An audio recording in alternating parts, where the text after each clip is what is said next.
In the 1850s on southern plantations, black enslaved women woke before dawn. The air was heavy with the scent of earth and dew. Their bodies ached from the previous day's labor, yet rest was a luxury they could not afford. They dressed in tattered gray or brown cotton dresses, patched together from scraps. Barefoot, they stepped onto the cold dirt floors of their cramped cabins. Welcome to the Glorious Historian, where the silenced voices of enslaved Africans resound through time.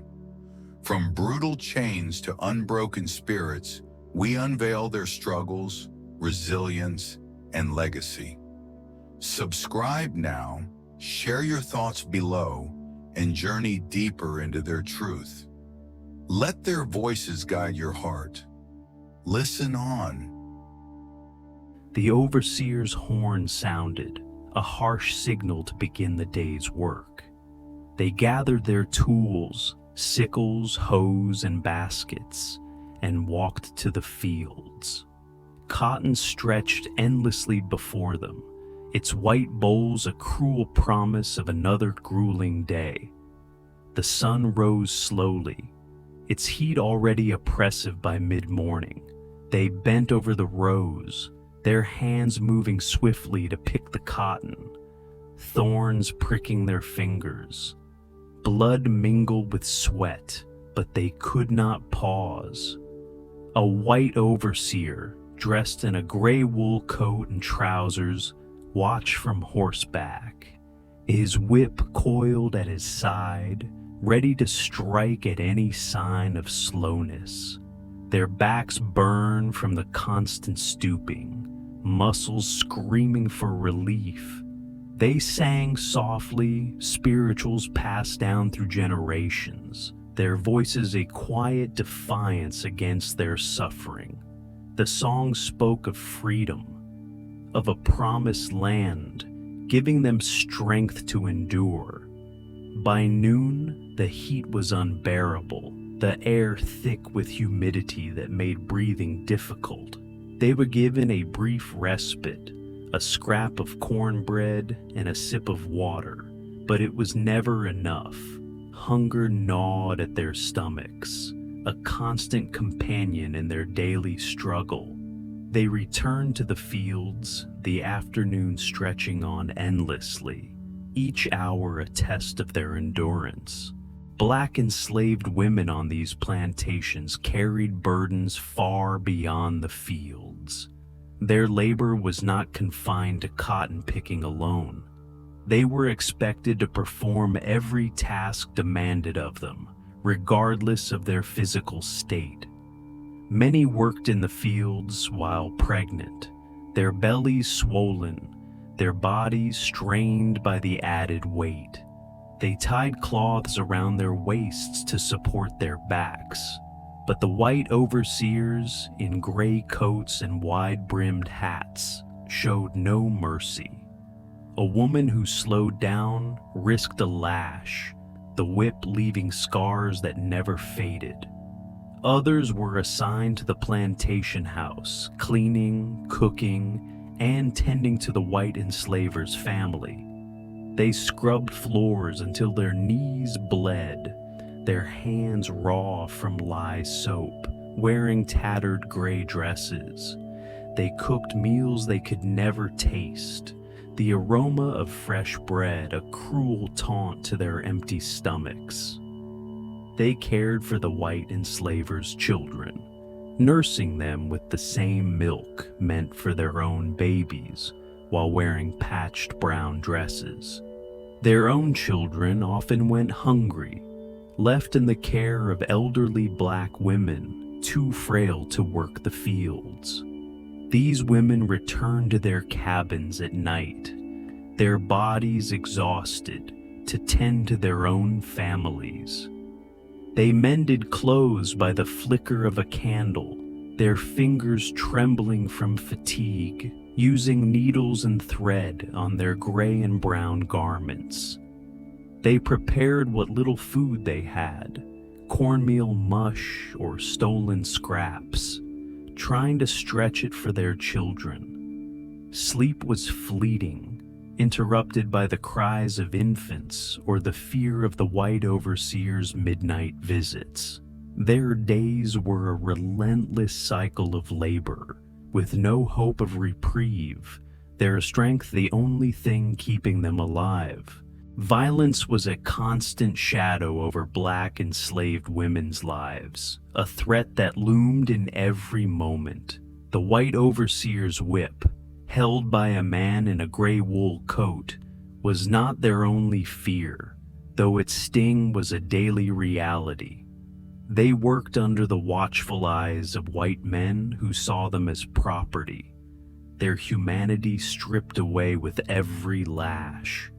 The white enslavers, men in dark suits or women in long cream dresses with corsets, often visited the fields, their presence a reminder of their absolute power.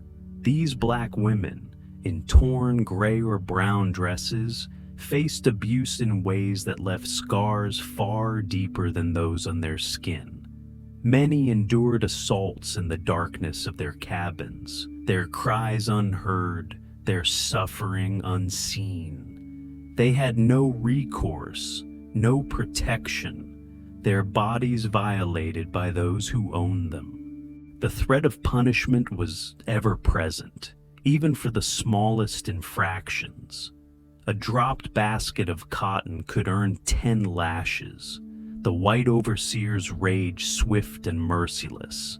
They learned to hide their pain, to keep their heads bowed, to avoid drawing attention.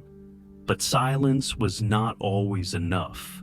Some were singled out for their beauty, a curse in a world of cruelty. Others were punished for resisting, their defiance met with brutal force. They bore the marks of these punishments on their bodies, whip scars, brands, broken bones that never healed properly. Yet they continued to work, their survival a testament to their resilience, their spirits unbroken despite the violence that sought to crush them. Black enslaved women faced the constant threat of losing their families, a pain that cut deeper than any whip. The auction block was a grim reality, a place where Black mothers in tattered gray dresses were torn from their children with no warning. They stood on the block, their wrists bound, as white traders in dark suits inspected them like livestock. Their Black children, in patched brown shirts or dresses, clung to their skirts, their cries echoing as they were pulled away. These women watched helplessly as their babies were sold to distant plantations, their fates unknown. Some never saw their children again, the memory of their faces a haunting presence in their dreams. Others were separated from their Black husbands in torn gray shirts, their marriage unrecognized by those who enslaved them. A Black man could be sold south at the whim of the white enslaver, dressed in a fine black suit, leaving his wife to grieve alone. They whispered their goodbyes in the darkness, knowing they might never meet again. The pain of these separations lingered, a wound that never healed, a constant ache in their hearts. They found ways to cope, holding on to the hope of reunion, even if it was only in the afterlife. They told stories of their lost loved ones, keeping their memories alive through whispered tales. They sang songs of sorrow, their voices a lament for the families torn apart, a quiet rebellion against the cruelty that sought to break them. Hunger was a relentless enemy for Black enslaved women, a daily struggle that sapped their strength. They were given meager rations, cornmeal, a scrap of salt pork, sometimes a handful of greens.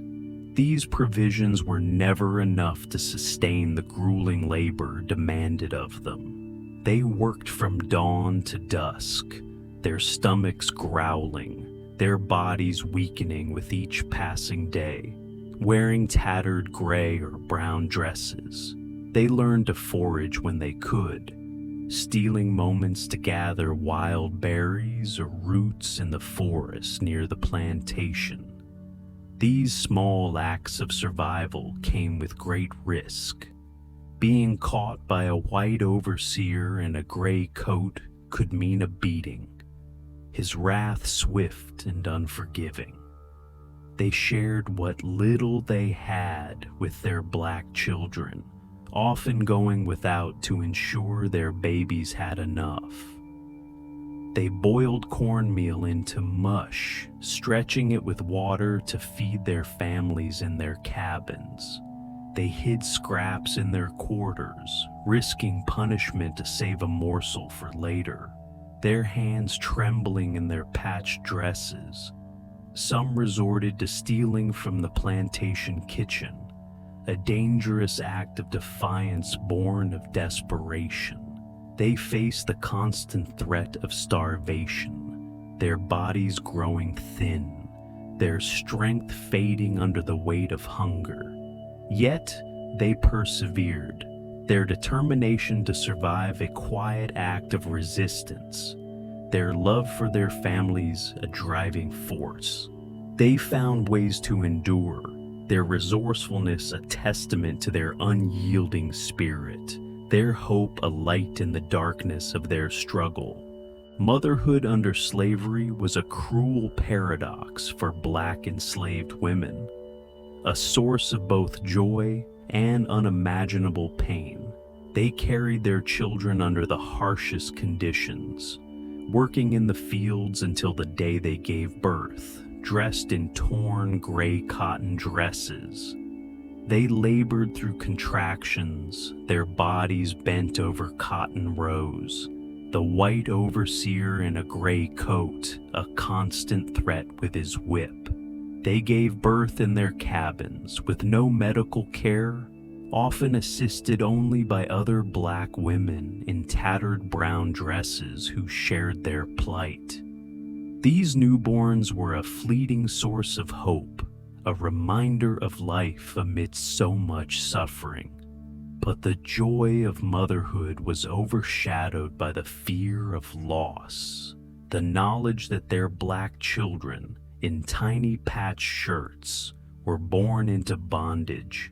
They nursed their babies in stolen moments, their milk often taken for the white enslavers' children first, who wore fine white dresses.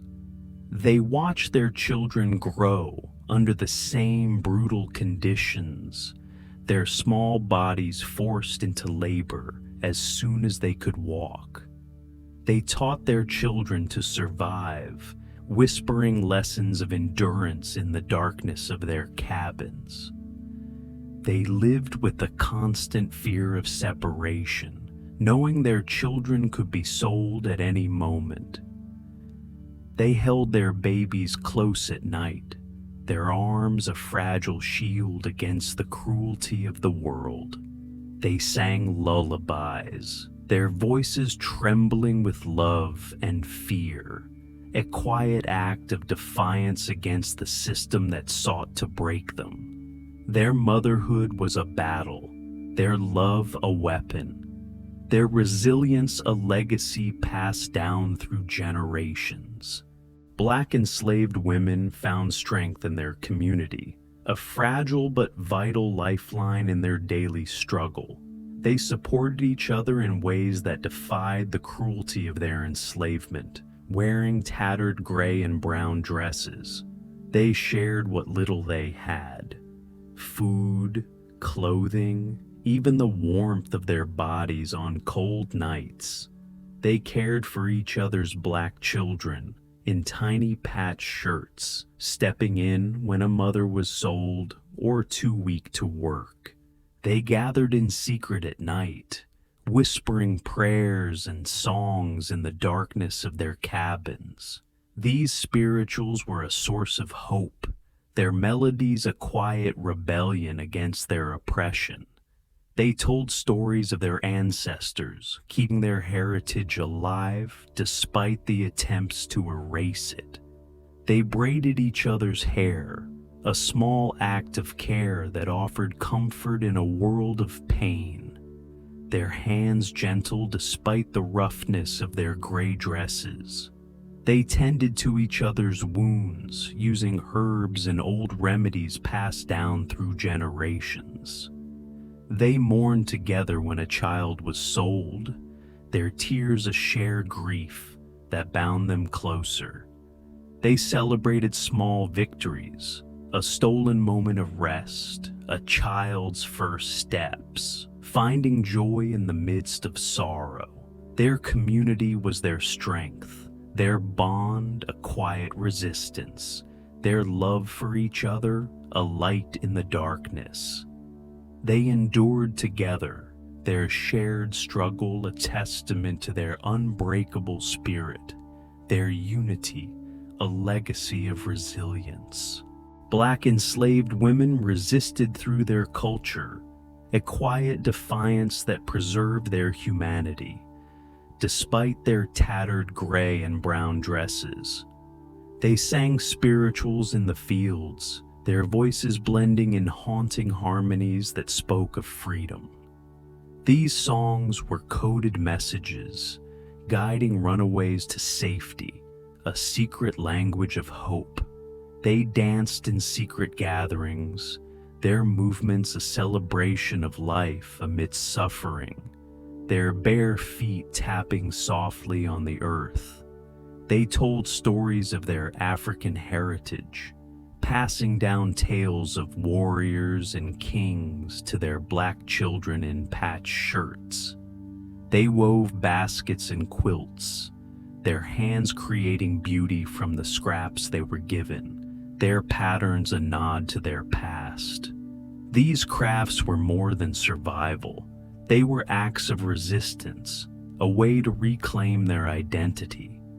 They used herbs to heal, their knowledge of medicine a quiet rebellion against their white enslavers' neglect, who wore fine suits and dresses. They taught their children these traditions, ensuring their culture would survive despite the brutality they faced. They prayed in secret, their faith a source of strength, their belief in a better future unshakable. They named their children with meaning, choosing names that held stories of their past, a quiet act of defiance. They found ways to laugh, even in the darkest moments, their joy a rebellion against the despair that sought to crush them. Their culture was their shield, their traditions a weapon, their resilience a testament to their enduring spirit. The physical toll of slavery on black enslaved women was relentless, a daily assault on their bodies, dressed in tattered gray and brown cotton dresses. They worked from dawn to dusk, their hands blistered from picking cotton, their fingers bleeding from thorns. Their backs were permanently bent from years of stooping, the pain a constant companion in their lives. They suffered from malnutrition, their bodies weakened by the meager rations they were given. They endured the heat of summer, their skin burning under the relentless sun, their bodies dehydrated from lack of water. They worked through the cold of winter, their bare feet numb in the frost, their tattered dresses offering little protection.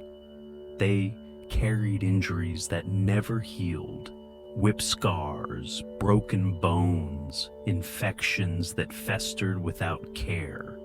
They gave birth under brutal conditions, their bodies torn, their recovery rushed by the demands of labor. They aged prematurely, their faces lined with exhaustion, their hair graying from stress. They suffered from diseases, malaria, dysentery that swept through the quarters, their weakened bodies unable to fight. They watched their black children, in tiny patched shirts, suffer the same, their small bodies frail from hunger and overwork. Yet they continued to labor, their survival a testament to their strength, their bodies a map of their suffering. Their endurance was a quiet rebellion, their resilience a legacy etched into their very bones. The emotional scars of slavery ran deep for black enslaved women, a pain that lingered long after the physical wounds healed, despite their tattered gray and brown dresses. They lived with constant fear. The white overseer's whip, held by a man in a gray coat, a looming threat in every moment. They mourned the loss of their families, the ache of separation, a constant weight on their hearts. They suppressed their anger, knowing defiance could cost them their lives, their rage simmering beneath the surface. They felt guilt for the black children they couldn't protect, the babies sold away despite their desperate pleas. They carried shame imposed by their white abusers in fine suits or dresses, a burden they did not deserve but could not escape. They hid their tears, knowing weakness could be exploited, their sorrow a private grief. They found moments of joy in their children's laughter, but even these were tinged with fear of loss. They dreamed of freedom, a hope that kept them alive, but also a torment in its unattainability. They clung to their faith, praying for deliverance, their spirituality a refuge in a world of cruelty. They supported each other, their shared pain a bond that helped them endure, their love a quiet strength. Their emotional scars were invisible, but no less real, their resilience a testament to their unyielding spirit. They carried these wounds with them, their survival a quiet victory, their hearts a testament to their enduring hope. The legacy of black enslaved women is one of resilience, a testament to their unbreakable spirit in the face of unimaginable cruelty. Despite their tattered gray and brown dresses, they endured the harshest conditions, their bodies and hearts scarred by the brutality of slavery. They found ways to resist, their songs and stories a quiet rebellion against their oppression. They preserved their culture, passing down traditions that kept their heritage alive despite attempts to erase it. They supported each other, their community a source of strength, their love a light in the darkness. They raised black children under impossible circumstances, teaching them to survive, their lessons a foundation for future generations. They dreamed of freedom, their hope a driving force, their faith a refuge in a world of despair. Their resilience inspired others, their quiet acts of defiance sparking larger movements for liberation. They left a legacy of courage, their stories whispered through generations, their strength a beacon for those who came after. They contributed to the fight for freedom, their endurance a foundation for the abolitionist cause.